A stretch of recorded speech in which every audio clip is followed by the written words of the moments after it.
Disda, hello and welcome again to Kroeder Kroghen.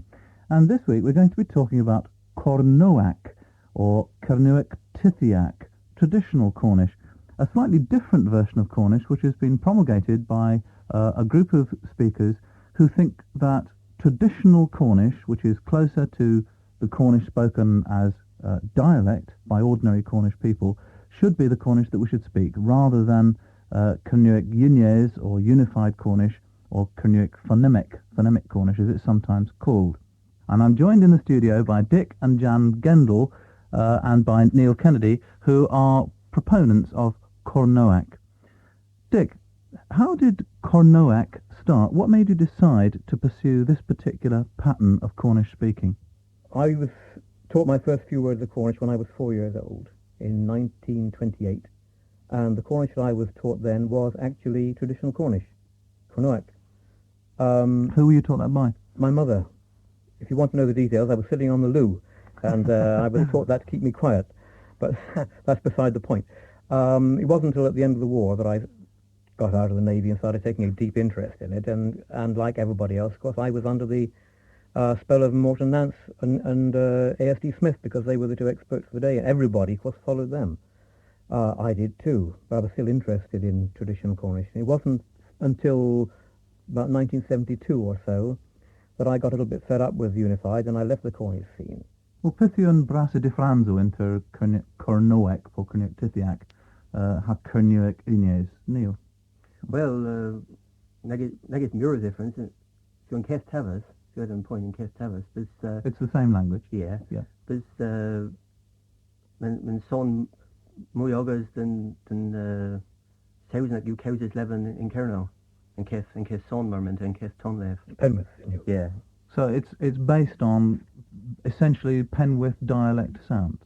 Yeah, more or less. It's the point about traditional Cornish is that it makes use of some of the sounds which we can still hear in the dialect of West Cornwall, especially the characteristic intonation and rhythm of speech, which is a feature of West Cornwall.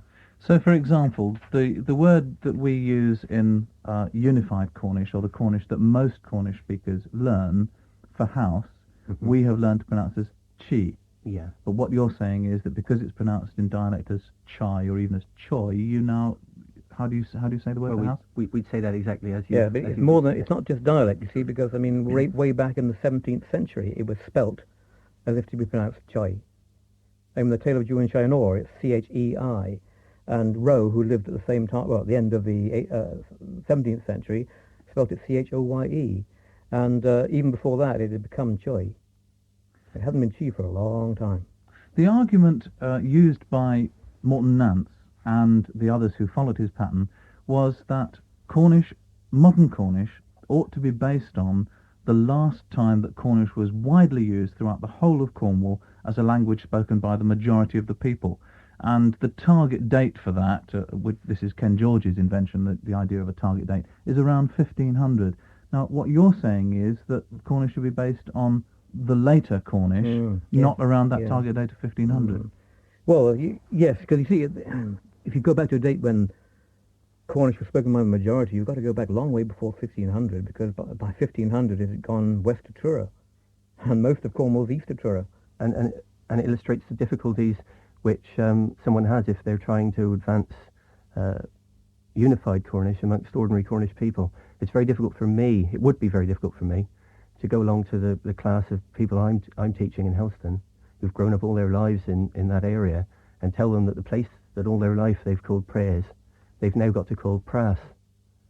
Similarly, places like Shandower, Shanals, if I was to tell them that they've now got to say chi, for those words. I mean, they've grown up with those words. But you are saying that they ought to pronounce it choi.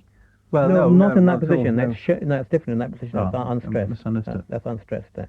John, most people listening to this won't be Cornish speakers, and they'll think this is very strange that in such a small language, with such a small number of speakers in any case, that there seems to be a major difference between two groups of people who have apparently very different views about how the language should be spoken.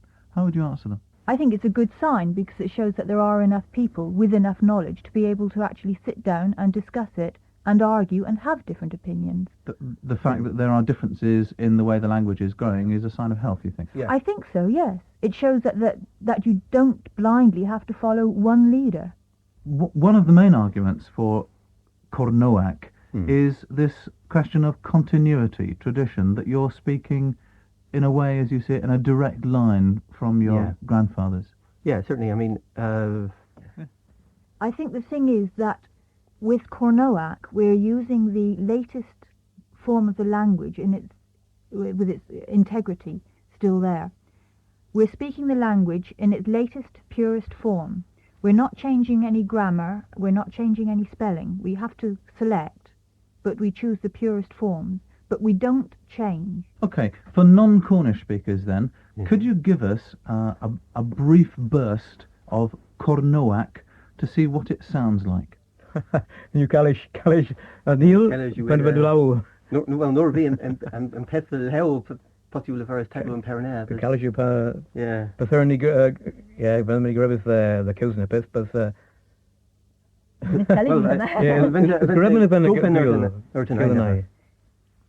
Can we think this one out? Is that Agnar? Is that all you? Oh. And You're on Chino? Yeah. Right, I give you a well, for example, two of your programs have covered the story of John of Chior. Mm-hmm. For comparison, perhaps you could give me the first two lines and I could... Well, the Nebeth Choir. In termen us passes, a thedja Dane. I can't remember the text. In Kernewek, in any case, as it was written by John Boson, it would be in terminis pesias there triggers and Sullivan Diana Benan in Tiller Cryas Chayor and Wheel got a scant. Meath and Diana Benan me ven most of Willis Wheel the wheel. So I said pasias and you say Pesias. Pesias. It's not. That's I mean, not a small difference. A small difference, but difference is like the way I said Dian. Dien, as opposed to Dane. Yeah, well, that's how Louis says it pronounced. He says that round about his time, stressed E's get an A in on the back, and he shows it in his book. So what may have been Dan is Dian. Dian, so Dian, yeah. Dian And you find Table Mayon down near Land's End. It's spelled M-A-Y-O-N. There's the word. You see Mayon. Mayon. Okay. Well, I usually end my programs by saying Dugenahui. How is that said in Kernewek? You say Dubusgeno, or Dugenawe is not so common in later Cornish, but Dubusgeno, or Dubugenes to one person, or Benatugana. Okay, well, Gomeras. Muras, how do you say that? Judaladis. You don't say Muras? Not so much, no.